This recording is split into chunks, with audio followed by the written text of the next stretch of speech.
সংবাদ সবাইকে স্বাগত জানাচ্ছি। আমি ফিরোজ তোহা। শুরুতেই সংবাদ শিরোনাম জানিয়ে দেব এই মুহূর্তে হাতে পাওয়া সর্বশেষ গুরুত্বপূর্ণ আপডেট বাংলা সংবাদ।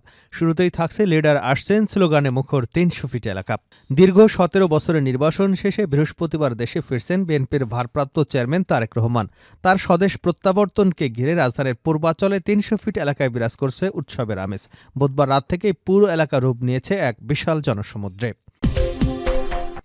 এবারে জানাবো ওসমান হাদি হত্যায় মোটরসাইকেল চালকের সহযোগী গ্রেপ্তার। মোটরসাইকেল চালক আলমগীরের সহযোগী এবং আদাবর থানা যুবলীগ কর্মী হিমনকে গ্রেপ্তার করেছে পুলিশ। এ সময় তার দেওয়া তথ্য অনুযায়ী অভিযান চালিয়ে বিদেশি পিস্তল, গুলি এবং বিপুল বিস্ফোরক দ্রব্য উদ্ধার করা হয়। জানাবো আমরা ব্যালট বিপ্লব চেয়েছি, কতিপয় রাজনৈতিক দল বুলেট বিপ্লবের প্রস্তুতি নিচ্ছে হাসনাত আবদুল্লাহ। বুধবার বিকেলে ফেনী শহরের একটি কমিউনিটি সেন্টারে ইনকিলাব মঞ্চের আহ্বায়ক শহীদ শরীফ ওসমান বিন হাদি হত্যার প্রতিবাদে আয়োজিত শোক ও সংহতি সমাবেশে প্রধান অতিথির বক্তব্যে একথা বলেন তিনি। এদিকে শীত উপেক্ষা করে জনসমুদ্রে পরিণত ৩০০ ফিট এলাকা। বিএনপির ভারপ্রাপ্ত চেয়ারম্যান তারেক রহমান দীর্ঘ ১৭ বছর পর আজ সকালে দেশে ফিরছেন। লাখো নেতাকর্মী এবং সমর্থকরা এই ঐতিহাসিক মুহূর্তের সাক্ষী হতে সমাবেশ স্থলে এসে জড়ো হয়েছেন। এদিকে জামায়াতের সঙ্গী হচ্ছে এনসিপি। ত্রয়োদশ জাতীয় সংসদ নির্বাচনের ভোট গ্রহণের সময় যত কাছে আসছে, ততই রাজনৈতিক ও নির্বাচনী সমীকরণগুলো স্পষ্ট হচ্ছে। বাংলাদেশ জাতীয়তাবাদী দল এরই মধ্যে নিজ দলের এবং ফ্যাসিবাদ বিরোধী যুগপৎ আন্দোলনের শরিক দলগুলোর জন্য ছাড় দেওয়া আসনে প্রার্থী তালিকা চূড়ান্ত করেছে। এবং সর্বশেষ জানাবো বাংলাদেশ সাম্প্রদায়িক সম্প্রীতির এক উজ্জ্বল দৃষ্টান্ত প্রধান উপদেষ্টা। বাংলাদেশ সাম্প্রতিক সম্প্রীতির এক উজ্জ্বল দৃষ্টান্ত বলে মন্তব্য করেছেন অন্তর্বর্তীকালীন সরকারের প্রধান উপদেষ্টা ও ডক্টর মোহাম্মদ ইউনূস। বৃহস্পতিবার বড়দিন উপলক্ষে পাঠানো এক বাণীতে এই আহ্বান জানান প্রধান উপদেষ্টা ডক্টর ইউনূস। এতক্ষণ শুনছিলেন সংবাদ শিরোনাম, এবার বিস্তারিত। প্রিয় দর্শক, আপনি যদি এই চ্যানেলে নতুন হয়ে থাকেন, ভিডিওটি দেখতে দেখতে চ্যানেলটি সাবস্ক্রাইব করে আমাদের সঙ্গে থাকুন। আর এই ভিডিও সম্পর্কে আপনি আপনার মূল্যবান মতামতটি কমেন্ট বক্সে জানিয়ে দিন। আর হ্যাঁ প্রিয় দর্শক, জানিয়ে দিন ভিডিওটি কোন জেলা থেকে দেখছেন। লিডার আসছে স্লোগানে মুখর ৩০০ ফিট এলাকা। দীর্ঘ ১৭ বছরের নির্বাসন শেষে বৃহস্পতিবার দেশে ফিরছেন বিএনপির ভারপ্রাপ্ত চেয়ারম্যান তারেক রহমান। তার স্বদেশ প্রত্যাবর্তনকে ঘিরে রাজধানীর পূর্বাঞ্চলে ৩০০ ফিট এলাকায় বিরাজ করছে উৎসবের আমেজ। বুধবার রাত থেকেই পুরো এলাকা রূপ নিয়েছে এক বিশাল জনসমুদ্রে।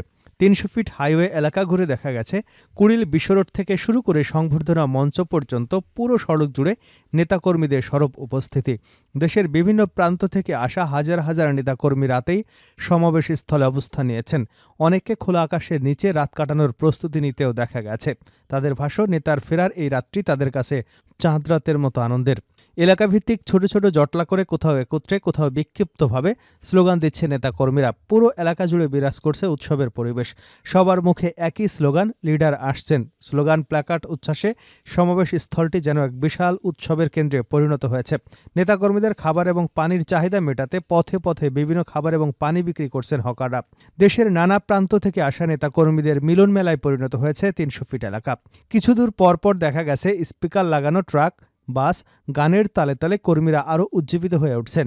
রাত ৯টার দিকে সংবর্ধনা মঞ্চ এলাকা পরিদর্শনে যান বাংলাদেশ পুলিশের মহাপরিদর্শক ডক্টর বাহারুল আলম। তার সঙ্গে ছিলেন পুলিশের ঊর্ধ্বতন কর্মকর্তাদের একটি বহর। পুরো এলাকায় বিপুল সংখ্যক পুলিশ সদস্য মোতায়েন করে কঠোর নিরাপত্তা ব্যবস্থা নেওয়া হয়েছে। ওসমান হাদি হত্যায় মোটরসাইকেল চালকের সহযোগী গ্রেপ্তার। মোটরসাইকেল চালক আলমগীরের সহযোগী এবং আদাবর থানা পুলিশের কর্মী হিমনকে গ্রেপ্তার করেছে পুলিশ। এ সময় তার দেওয়া তথ্য অনুযায়ী অভিযান চালিয়ে বিদেশি পিস্তল, গুলি এবং বিপুল সংখ্যক বিস্ফোরক দ্রব্য উদ্ধার করা হয়।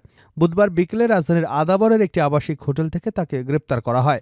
তেজগাঁও বিভাগের মোহাম্মদপুর জোনের অতিরিক্ত উপ পুলিশ কমিশনার মোহাম্মদ জুয়েল রানা এ বিষয়টি নিশ্চিত করেছেন। পুলিশ সূত্র জানায়, হাদি হত্যায় জড়িত ফয়সাল এবং আলমগীরের সাথে হিমনের ঘনিষ্ঠ সম্পর্ক রয়েছে। প্রায় ২ মাস আগে তিনি দুবাই থেকে বাংলাদেশে ফেরেন। গোপন সংবাদের ভিত্তিতে প্রথমে আদাবরের রাজ্জাক হোটেল থেকে তাকে আটক করা হয়। পরে তার দেওয়া তথ্যের ভিত্তিতে আদাবরের ১৭B এলাকায় মেহেদির বাসা থেকে পিস্তল, গুলি এবং বিস্ফোরক দ্রব্য উদ্ধার করা হয়। এডিসি মোহাম্মদ জুয়েল রানা জানান, গোপন সংবাদের ভিত্তিতে পুলিশ জানতে পারে আদাবরের একটি আবাসিক হোটেলে হিমন অবস্থান করছে। ওই তথ্যের ভিত্তিতে অভিযান চালিয়ে তাকে আটক করা হয়। প্রাথমিক জিজ্ঞাসাবাদে হিমন গুরুত্বপূর্ণ তথ্য দিয়েছে। তাকে আরও জিজ্ঞাসাবাদ করা হচ্ছে। গ্রেপ্তারে হিমন হাদি হত্যায় জড়িত মোটরসাইকেল চালক আলমগীরের বন্ধু। আমরা ব্যালট বিপ্লব চেয়েছি, কতিপয় রাজনৈতিক দল বুলেট বিপ্লবের প্রস্তুতি নিচ্ছে হাসনাত আবদুল্লাহ। জাতীয় নাগরিক পার্টি এনসিপির দক্ষিণাঞ্চলের মুখ্য সমন্বয়ক হাসনাত আবদুল্লাহ বলেছেন, আমরা চেয়েছি ব্যালট বিপ্লব। কতিপয় রাজনৈতিক দল বুলেট বিপ্লবের প্রস্তুতি নিচ্ছে। বুধবার বিকেলে ফেনী শহরের একটি কমিউনিটি সেন্টারে ইনকলাব মঞ্চের আহ্বায়ক শহীদ শরীফ ওসমান বিন হাদী হত্যার প্রতিবাদে আয়োজিত শোক ও সংহতি সমাবেশে বিশেষ অতিথির বক্তব্যে কথা বলেন হাসনাত আবদুল্লাহ। এনসিপির শীর্ষ এই নেতা বলেন, আমরা চেয়েছি একটি ব্যালট বিপ্লব, কিন্তু আমরা দেখতে পাচ্ছি কতিপয় রাজনৈতিক দল তাদের মার্কা বিলুপ্ত করে দিয়ে অন্য একটি দলে একীভূত হচ্ছে। যারা 1-2টি সিটের জন্য দলকে বিক্রি করে দিচ্ছেন, তারা নিজেদের দলের প্রতি অন্যায় করছেন। এর থেকে দুঃখজনক আর কিছুই হতে পারে না। হাসনাত আবদুল্লাহ আরও বলেন, আমরা চেয়েছি জুলাই বিপ্লব, কিন্তু কতিপয় রাজনৈতিক দল বুলেট বিপ্লবের প্রস্তুতি নিচ্ছে। আমাদের সবাইকে একসঙ্গে ন্যায়ের পক্ষে, ইনসাফের পক্ষে লড়ে যেতে হবে। হাদী ভাই আমাদের শিখিয়েছেন, আমরা জান দেব কিন্তু জুলাই দেব না। নবগঠিত গণতান্ত্রিক সাংস্কৃতিক জোট ফেনী জেলা শাখার আয়োজনে শোক ও সংহতি সমাবেশে প্রধান অতিথি ছিলেন গণতান্ত্রিক সংস্কার জোটের অন্যতম শীর্ষ নেতা এবি পার্টির চেয়ারম্যান মুজিবুর রহমান মঞ্জু। তিনি বলেন, ন্যায়, ইনসাফ এবং গণতন্ত্রের পথ রুদ্ধ করতে যত ভয়ভীতি দেখানো হোক না কেন, সন্ত্রাসবাদ এবং আধিপত্যবাদের বিরুদ্ধে বাংলাদেশকে আগেও মাথা নত করতে হয়নি, ভবিষ্যতেও করবে না। যারা 15 বছরের জুলুম নির্যাতন চালিয়েছে তাদের পালাতে 15 মিনিটও লাগেনি। ভবিষ্যতে যারা জনগণকে জিম্মি করতে চাইবে তারাও জনরসে পালাতে বাধ্য হবে। শীত উপেক্ষা করে জনসমুদ্রে পরিণত 300 ফিট এলাকা। বিএনপির ভারপ্রাপ্ত চেয়ারম্যান তারেক রহমান দীর্ঘ 17 বছর পর বৃহস্পতিবার সকালে দেশে ফিরছেন। লাখো নেতাকর্মী সমর্থকরা এই ঐতিহাসিক মুহূর্তের সাক্ষী হতে সমাবেশস্থলে জড়ো হয়েছেন। বৃহস্পতিবার সকাল 11:45 ঢাকার হজরত শাহজালাল আন্তর্জাতিক বিমানবন্দরে বাংলাদেশের BG 202 ফ্লাইটে অবতরণ করবেন। তার স্বদেশ প্রত্যাবর্তন উপলক্ষে রাজধানীর জুলাই 36 এক্সপ্রেসওয়ে এবং আশপাশের এলাকাগুলো কানায় কানায় পরিপূর্ণ হয়ে গেছে। বিএনপি নেতারা জানিয়েছেন, লাখো মানুষের সমাগম ঘটবে, যা শুধুমাত্র আজকের দিনেই নয়, আগামী বছরগুলোর জন্যও স্মরণীয় হয়ে থাকবে। ঢাকার আশপাশের জেলা থেকে হাজার হাজার মানুষ ট্রেন, লঞ্চসহ বিভিন্ন বাহনে করে ঢাকায় আসছেন, আর ছোট ছোট মিছিল নিয়ে সমাবেশস্থলের দিকে পাড়ি জমাচ্ছেন নেতাকর্মীরা। প্রিয় নেতাকে একনজর দেখতে দেশজুড়ে শীত উপেক্ষা করে রাতভর সমাবেশস্থলে অবস্থান করছেন বিপুল সংখ্যক মানুষ। বেলা বাড়ার সঙ্গে সঙ্গে জুলাই 36 এক্সপ্রেসওয়ে পুরোপুরি বন্ধ হয়ে যায় এবং রাস্তার পাশে হাজারো মানুষের ভিড় রয়েছে। জামায়াতের সঙ্গে সঙ্গী হচ্ছে এনসিপি। ত্রয়োদশ জাতীয় সংসদ নির্বাচনে ভোট গ্রহণের সময় যতই কাছে আসছে, ততই রাজনৈতিক ও নির্বাচনী সমীকরণগুলো স্পষ্ট হচ্ছে। বাংলাদেশ জাতীয়তাবাদী দল এরই মধ্যে নিজ দলের এবং ফ্যাসিবাদ বিরোধী যুগপৎ আন্দোলনের শরিক দলগুলোর জন্য ছাড় দেওয়া আসনে প্রার্থী তালিকা চূড়ান্ত করে ফেলেছে। নতুনদের নতুন রাজনৈতিক দল জাতীয় নাগরিক পার্টি বিএনপির সঙ্গে জোট বা আসন সমঝোতায় যাচ্ছে এমন গুঞ্জন থাকলেও শেষ পর্যন্ত তা আর হচ্ছে না, বরং জামায়াত ইসলামের সঙ্গী হতে যাচ্ছে এনসিপি। দুই দলের শীর্ষ নেতাদের একাধিক বৈঠকে নীতিগতভাবে এ সিদ্ধান্ত প্রায় চূড়ান্ত। এনসিপির দায়িত্বশীল একাধিক নেতা কালবেলাকে বিষয়টি নিশ্চিত করেছেন।